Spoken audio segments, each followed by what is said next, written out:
தற்பொழுது அண்மை செய்தியை பார்த்து வருகிறோம். புதுச்சேரியில் தற்பொழுது பாஜக பிரமுகர் சரமாரியாக வெட்டி கொலை செய்யப்பட்டுள்ளார். புதுச்சேரியில் பாஜக பிரமுகரான உமாசங்கர் தற்பொழுது மர்ம நபர்களால் வெட்டி கொலை செய்யப்பட்டுள்ளார். இதுகுறித்த கூடுதல் விவரங்களை செய்தியாளர் காதர் வழங்க கேட்கலாம். வணக்கம் காதர், பாஜக பிரமுகர் வெட்டி கொலை செய்யப்பட்ட சம்பவம் குறித்து உங்க விரிவான தகவல்களை நீங்க தெரிவிக்கலாம். வணக்கம் அஸ்வினி. புதுச்சேரியில் லாட்டரி அதிபர் ஜோசப் சார்லஸ் மார்டின் பிறந்தநாள் விழாவிற்காக கட்டோட்டு மற்றும் பேனர் வைக்கும் பணியில் ஈடுபட்ட கொண்டிருந்த பாஜக பிரமுகரை முகமூடி அணிந்து வந்த மர்ம நபர்கள் சாரமாரியாக வெட்டி படுகொலை செய்த சம்பவம் குறித்து போலீசார் தீவிர விசாரணை மேற்கொண்டு வருகின்றனர். புதுச்சேரி காமராஜ் நகர் தொகுதியில் பாஜக பிரமுகர் உமாசங்கர், இவர் புதுச்சேரி காமராஜ் நகர் தொகுதியில் சட்டமன்ற உறுப்பினர் ஜான்குமாரின் தீவிர விசுவாசி ஆவார்.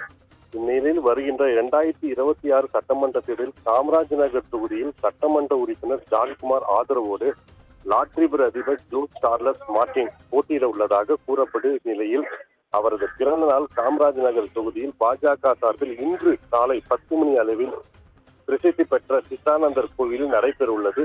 அதற்கான முழு ஏற்பாடு பணியில் உமாசங்கர் கவனித்து வந்தார். இந்நிலையில் சாமிப்பிள்ளை தோட்டம் பகுதியில் ஜோஸ் சார்லஸ் மார்டின் நட்சத்திர கட்டவுட் பேனர் அமைக்கும் பணியில் ஈடுபட்டுக் கொண்டிருந்த உமாசங்கரை முகமூடி அணிந்து வந்த 5க்கும் மேற்பட்ட மர்ம கும்பல் சாராமறையாக அறிவாளில் வெட்டிவிட்டு படுகொலை செய்தனர்.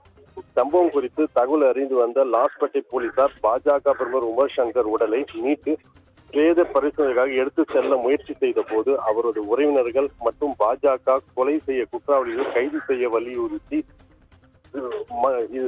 உடலை எடுத்து செல்ல விடாமல் தடுத்து நிறுத்தி போராட்டத்தில் ஈடுபட்டனர். அதனால் போலீசார் வலுக்கட்டாயமாக கொலை செய்யப்பட்ட உமாசங்கர் உடலை பிரேத பரிசோதனைக்காக ஆம்புலன்ஸ் மூலம் கதிர்காமம் அரசு மருத்துவமனையில் அனுப்பி வைத்தனர். தொடர்ந்து லாஸ்பேட்டை போலீசார் இக்கொலை சம்பவம் குறித்து வழக்கு பதிவு செய்து விசாரணை மேற்கொண்டு வருகின்றனர்.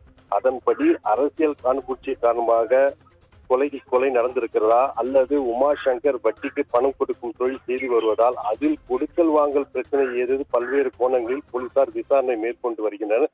இச்சம்பவம் புதுச்சேரியில் வெறும் பரபரப்பை ஏற்படுத்துவது. ஐஸ்வர்யா.